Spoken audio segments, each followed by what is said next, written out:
Under the envious gazes of others, the man soared higher into the sky. But his ascent was short-lived, as the giant who enslaved him refused to let him go. With a cruel smirk, the giant tore off the man's angelic wings and devoured them like potato chips. Then, with a flick of his massive hand, he sent the man's halo spiraling away. Ignoring God's disapproval, the giant forced the man into a lifetime of servitude. The tiny people, who had long been enslaved by the giant, carried him across mountains and valleys until they reached the ominous Lake of Bloody Hands.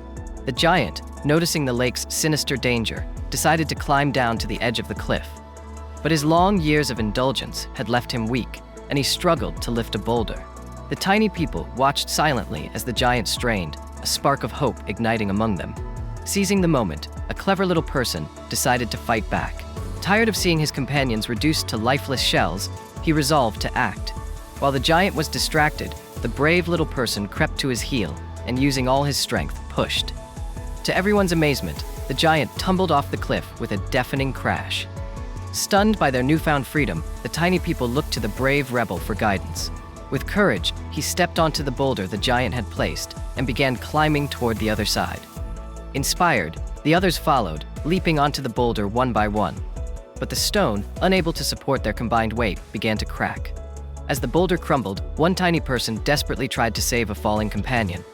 Below, the bloody hands in the lake grew restless, dragging his companion into the depths.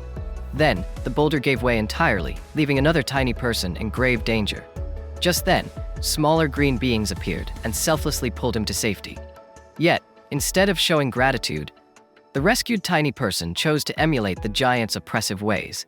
He stepped on the little green beings, using them for his own gain. But the green beings, unwilling to endure the same fate, fought back. In an act of poetic justice, they threw the oppressor into the lake, where the bloody hands eagerly welcomed him.